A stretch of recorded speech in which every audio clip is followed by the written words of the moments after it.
Welcome to another Paragon Multimedia video. Today we delve into the third installment of our series, Mastering Work-Life Balance. We've explored the concept of work-life balance and its profound impact on well-being in our previous episodes. We've touched upon the signs of imbalance and the potential consequences of neglecting this crucial of our lives. In this video, we're exploring strategies for achieving work-life balance. It's about finding effective, practical solutions that can be integrated into our daily lives. We'll discuss time management techniques, the art of prioritizing, the role of technology, establishing boundaries, and the importance of self-care and relaxation. Every step we take towards achieving this balance brings us closer to a healthier, more fulfilled life. Discover the strategies to maintain a healthy work-life balance in this video. Time, a finite resource, yet it is the key to achieving work-life balance. Time, often viewed as an enemy, always ticking away, each second slipping through our fingers like grains of sand. But what if we change our perspective? What if we see time as an ally, a tool that we can harness and use to our advantage? This is where time management comes into play. It is the process of planning and exercising conscious control over the amount of time spent on specific activities, especially to increase effectiveness, efficiency, and productivity. In the context of work-life balance, time management is essential.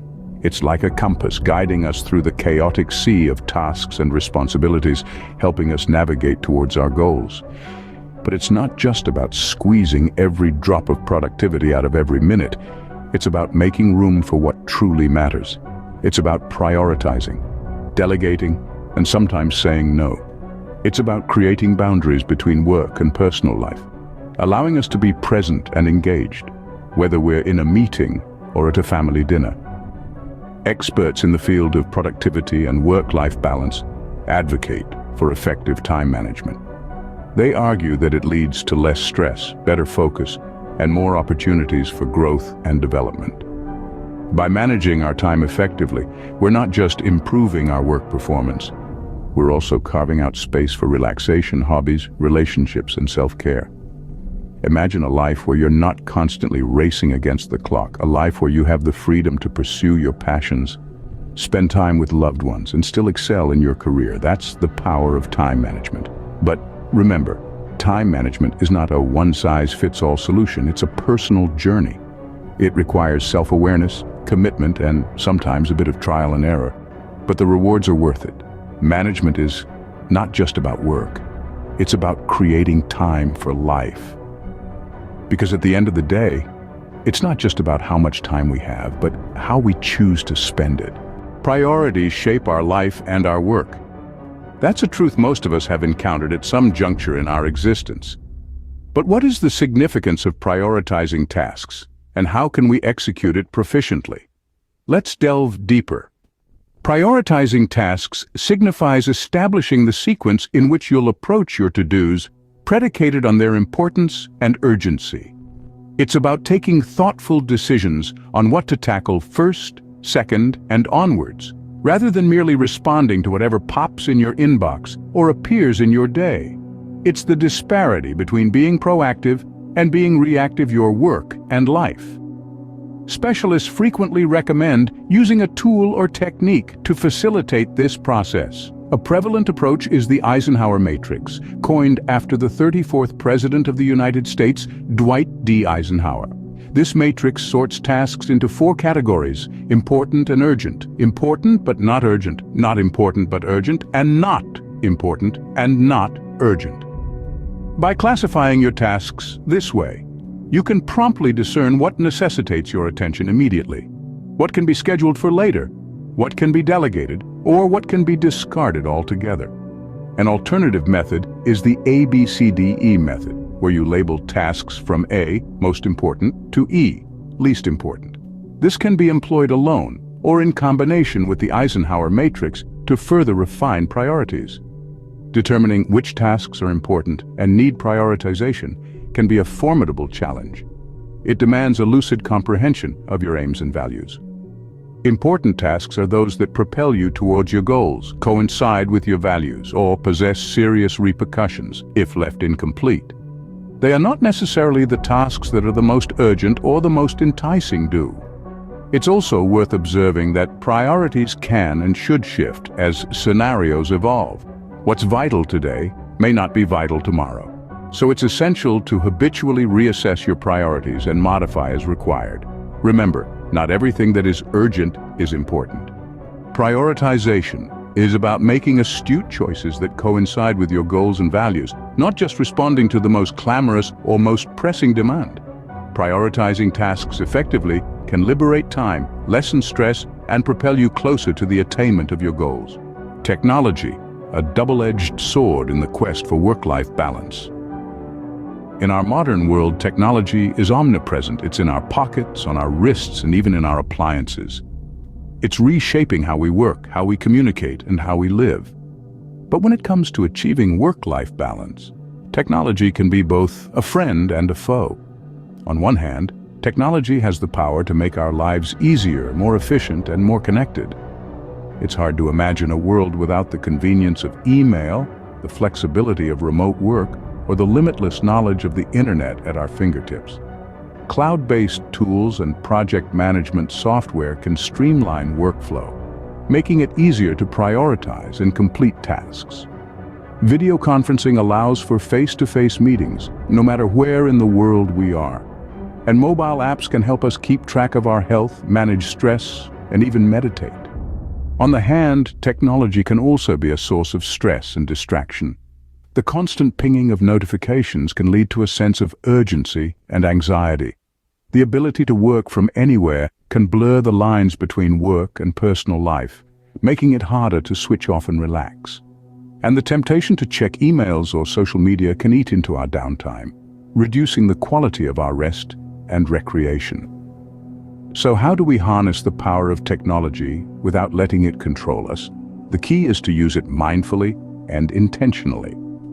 Set boundaries for when and where you use technology. Use tools that help you focus and stay organized.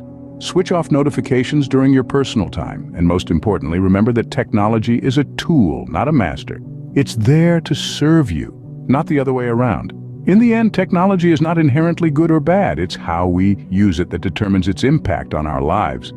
With the right approach, it can be a powerful ally in our pursuit of work-life balance. Technology used wisely can be a powerful ally in achieving work-life balance. Boundaries, the invisible lines that can make a big difference. To master the art of work-life balance, we must learn to master the art of setting boundaries. These boundaries, though unseen, play an instrumental role in defining our work and personal lives. They serve as a guiding compass, helping us navigate the vast ocean of responsibilities and commitments. In the context of work, boundaries could mean setting specific working hours and sticking to them. It could mean deciding not to respond to emails or calls after a certain hour. In your personal life, boundaries might look like setting aside time for self-care or deciding not to engage in work-related discussions during family dinners.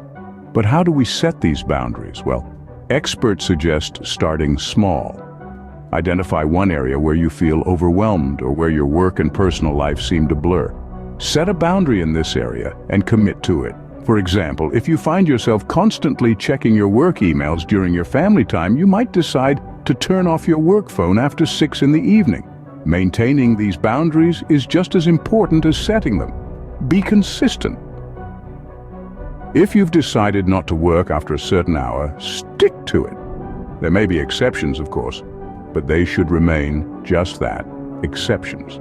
The more consistent you are, the more others will respect your boundaries. It's crucial to communicate these boundaries to those around you. Whether it's your boss, your colleagues, or your family, let them know what your boundaries are and why they're important to you. This can prevent misunderstandings and foster a supportive environment for your work-life balance journey. Remember, boundaries are not about restricting ourselves. They are about creating space for what truly matters. They help us to focus on our tasks, reduce stress, and ultimately lead more balanced and fulfilling lives. So let's begin this journey of setting boundaries. Start small, be consistent, communicate your boundaries, and watch as the scales of work and life balance themselves out. Are not limitations, they are the road to balance. Self-care, an aspect often overlooked. Chasing success and productivity, it's easy to forget to nurture ourselves. Yet self-care is an essential element in achieving and maintaining a balanced life. It's not merely about spa visits or indulgent treats, but about dedicating time to nourish your body, mind, and spirit. Consider this. A car can't run on an empty tank, and neither can you. You need to refuel, recharge, and rejuvenate yourself regularly. This means physical care such as consuming nutritious food, getting ample sleep, and regular exercise. But self-care extends beyond the physical. Mental and emotional self-care are just as crucial. This could be practicing mindfulness, investing time in a hobby you love, or just allowing yourself some peace to unwind and relieve stress. It's about recognizing your emotions, letting yourself experience them, and managing them healthily. Then there's spiritual self-care. This doesn't necessarily have to involve religion, but it's about finding and connecting with what gives your life purpose. This could be nature, art, volunteering, or anything else that nourishes your soul. Experts recommend allocating regular me time in your schedule. This isn't an act of selfishness. On the contrary, it's beneficial. After all, when you take care of yourself, you're better prepared to take care of others and perform at your best. Remember, you can't pour from an empty cup. Prioritizing self-care can help avoid burnout, enhance focus and productivity, and ultimately create a more balanced life. Therefore, don't merely squeeze self-care in when you can. Make it a priority. Schedule it. Make it non-negotiable. Because after all, self-care isn't about indulging yourself. It's about respecting yourself and understanding that your health and well-being are pivotal to your success. Self-care is not a luxury, it's a necessity. Achieving work-life balance is a journey, not a destination. Firstly, we delved into the importance of time management. Time is a finite resource, and how you choose to spend it can make all the difference. Efficient time management doesn't just help us accomplish more, it also frees up time for rest and recreation, which are equally essential to maintaining a healthy work-life balance. Next, we explored the art of prioritizing tasks. When the workload seems overwhelming, it's crucial to step back and identify what truly needs to be done now and what can wait. Prioritizing helps us focus on high-impact tasks, ensuring we're not just busy, but productive. Technology, we discovered, can be a double-edged sword. It can either streamline our work or add to our stress levels, depending on how we use it. Embracing technology to automate routine tasks and manage our schedules can significantly enhance our productivity and free up time for other aspects of life. Establishing boundaries was our next point of focus. Without clear boundaries, work can easily seep into personal time, creating a sense of imbalance. It's essential to set and communicate these boundaries to ensure that work doesn't consume all our time and energy. Lastly, we underscored the role of self-care and relaxation in achieving work-life balance. Taking time out for ourselves, engaging in activities we enjoy, and prioritizing our health are all vital components of a balanced life. In conclusion, mastering work-life balance involves a combination of efficient time management, effective prioritization, smart use of technology, clear boundary setting, and a strong commitment to self-care. It's not always easy, and it's certainly not a one-size-fits-all solution. But with these strategies in your arsenal, you're well on your way to achieving a healthier, more balanced life.